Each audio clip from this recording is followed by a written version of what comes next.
And goodbye, baseball. That is a 2-run home run for Tom Poole as he absolutely crushes that one.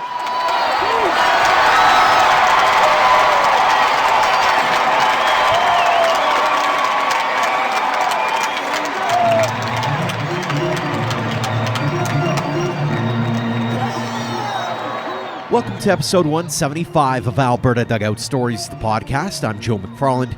Like Eric Sabrowski, Aidan Huggins, Evan Wild, and several other Albertans over the last few years, Tom Poole is making a name for himself this spring with the Cloud County Thunderbirds of the Kansas Jayhawk Community College Conference. The Calgary product was originally recruited as a pitcher, but has instead put together a mammoth season at the plate. He's hitting .369 with 18 home runs, 59 runs batted in, and 17 stolen bases heading into the final weekend of the regular season, whereas Thunderbirds will take on Barton in 4 games. Not only is Poole leading the conference in homers, he's knocking on the door of the school record of 20. The 6'1", 205-pound freshman took some time out of his busy schedule recently to chat with us about his amazing campaign, growing up in Calgary, and how he considers himself a bit of a late bloomer. Tom, thanks so much for joining us here on the podcast. Thank you. Thanks for having me. Let's start up talking about the season you're having. These numbers are absolutely bananas. From your perspective, how are you feeling as you head to the plate each time? Pretty good. Sometimes it's a little here and there, but just kind of stick to the approach, be confident, and know that the hard work is going to pay off. What's been key to your success so far? What's been working for you as you've been taking your approach to the plate? Just knowing that my abilities to hit any pitch in the zone is pretty strong. Just believing in myself has been pretty key.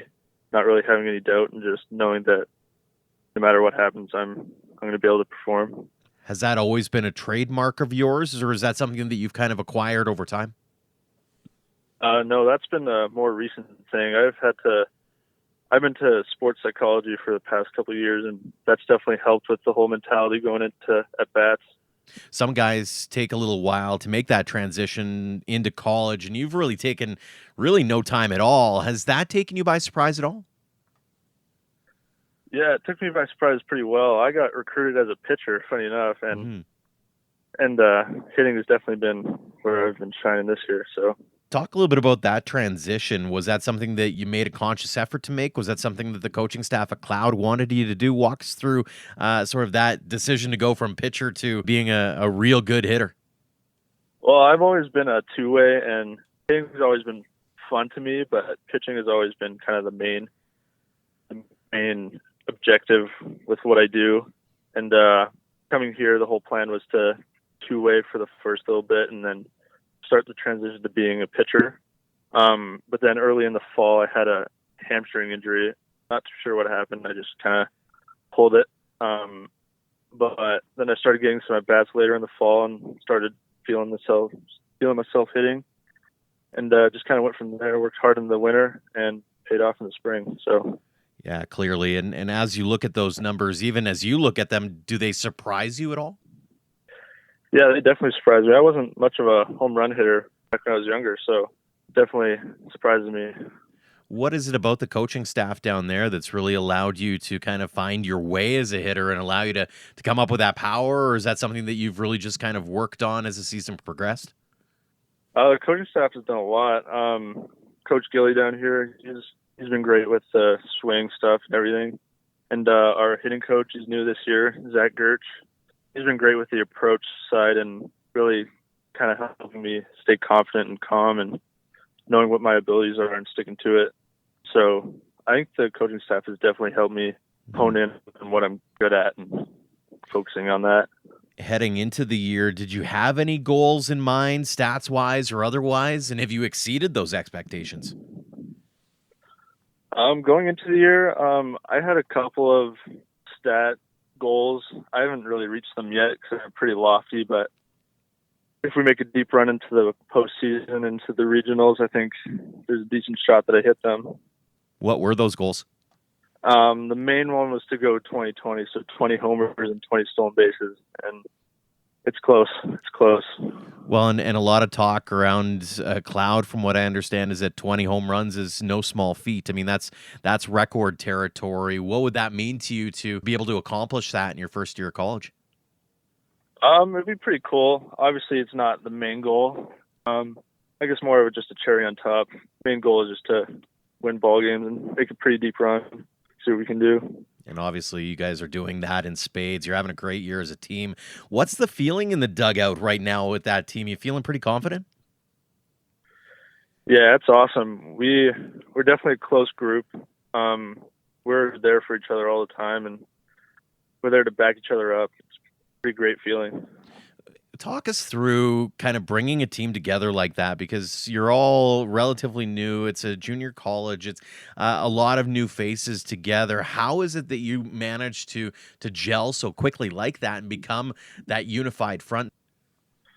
The culture that's been built here over the past years have been really special. As you know, you've talked to a couple other Cloud guys like Wild and Ty.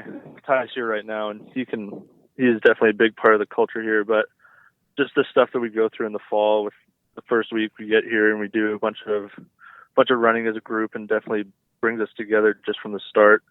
And then leading towards the end of the fall, we do a couple more boot camp like things, and that definitely brings us closer and a lot tougher as a group.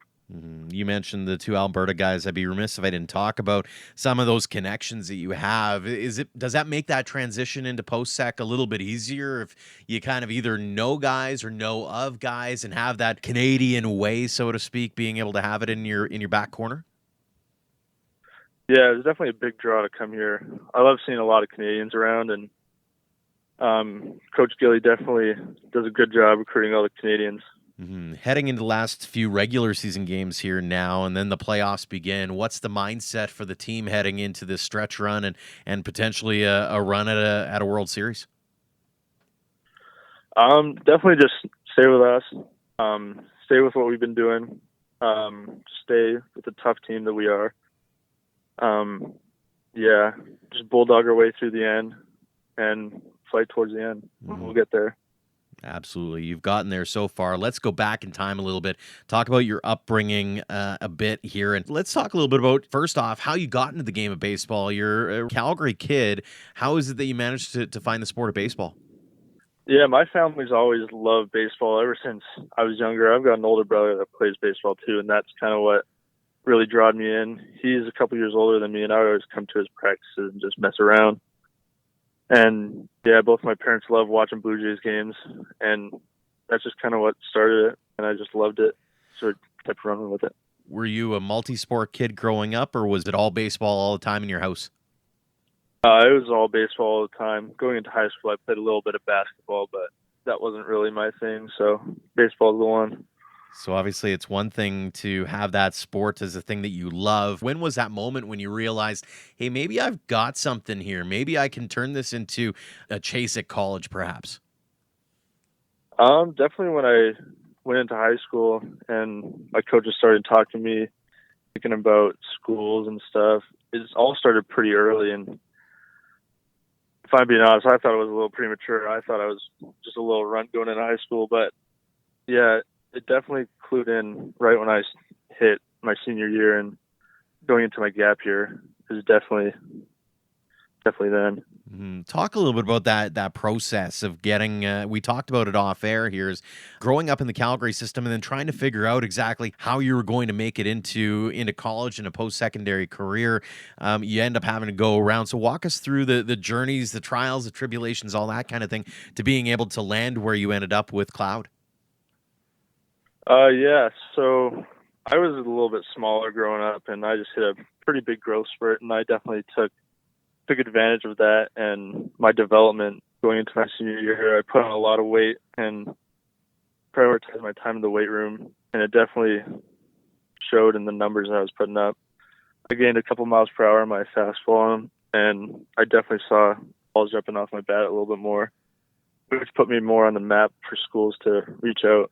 You ended up playing with Langley before you ended up going to Cloud as well. I want to go back a little bit and talk about the Bucks program, and what did that one mean to you in terms of your overall development, not just as a ball player, but also as a human being? Yeah, I love those guys. Phil Curtis over there, Neil Gidney, the owner. Those are all great people. I love those guys. I'd do anything for them. They'd do anything for me. Yeah, they've done everything for me in my baseball career. They've been with me ever since I was around 8 years old, and they've taught me pretty much everything I know about the game. And they can take credit for 95% of my ability. Talk us through going to Cloud. How did that opportunity all come to be? Yeah, Coach Gilly reached out to me just one day in the winter, and I was definitely intrigued. I knew about Cloud through Evan Wild. I played with him growing up, but he always talked about it and how amazing it was. So I talked to him through the process, and it became more clear that it was definitely a really good place to be as a Canadian for sure. And having that connection is already a huge plus. Mm-hmm. What's next on your to-do list here? Do you have any D1 schools that you're kind of looking at, or you still kind of taking it a day at a time here?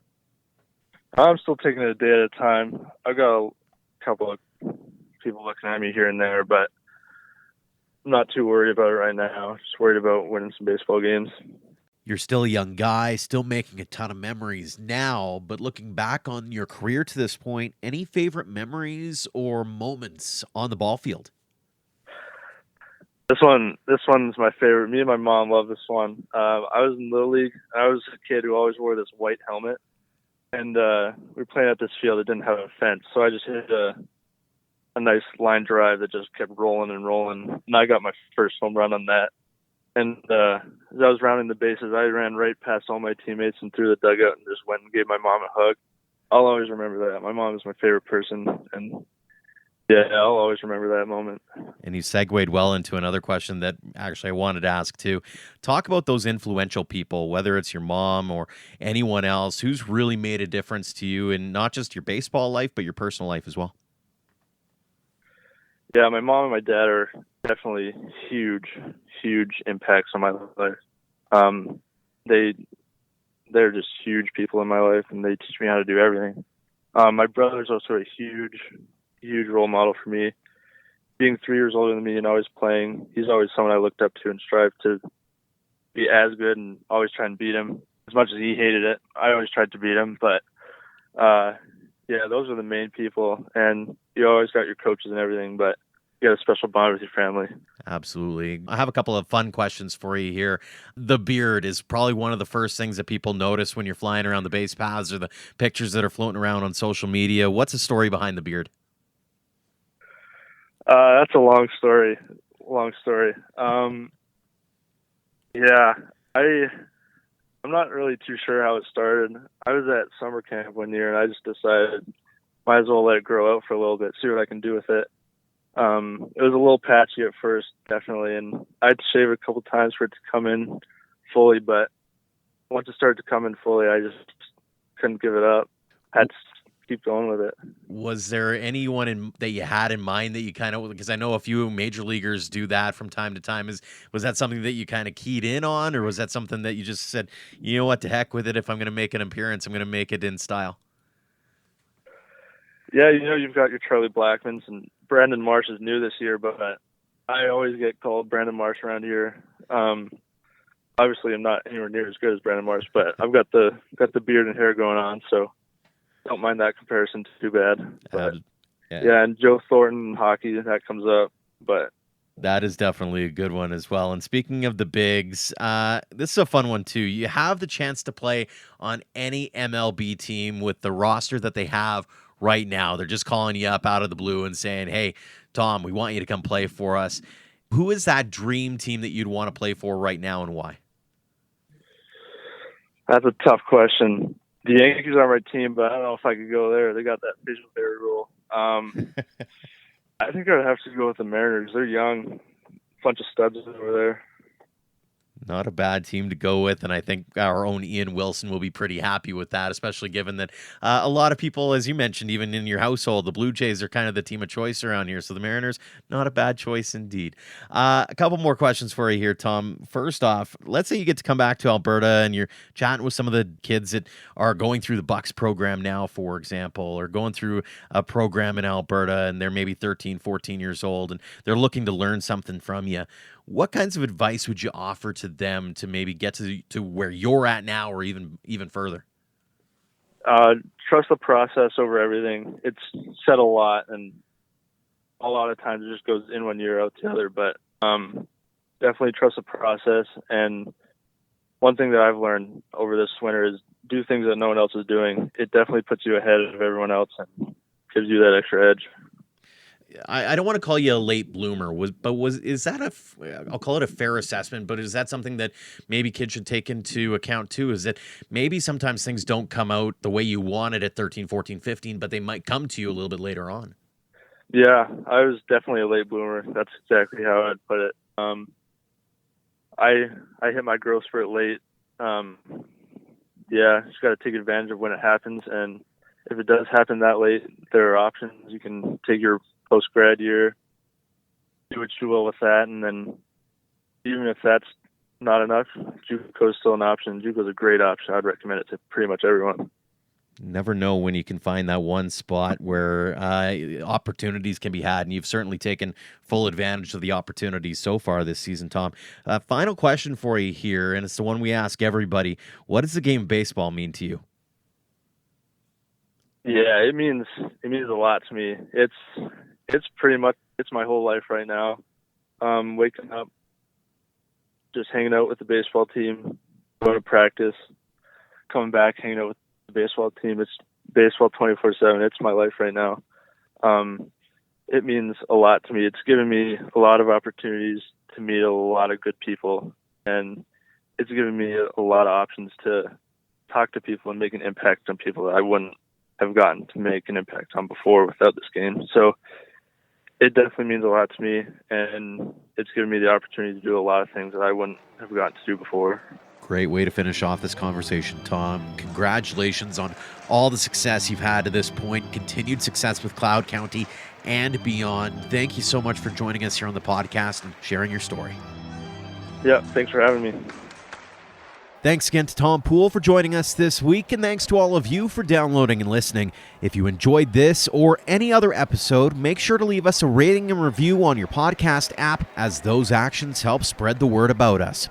We'd like to take a moment right now to thank our Platinum supporters for all they do, not only for us, but for the baseball community in Alberta. The Okotoks Dogs are less than a month away from opening day at Siemens Stadium. Not only that, they'll also be hosting the WCBL All-Star Game in July. For more on what promises to be a great event and much more, head to dogsbaseball.ca.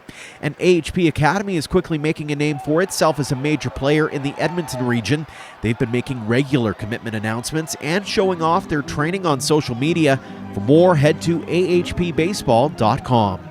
Until next time, thank you for all your support on our website, social media, and here on Alberta Dugout Stories, the podcast.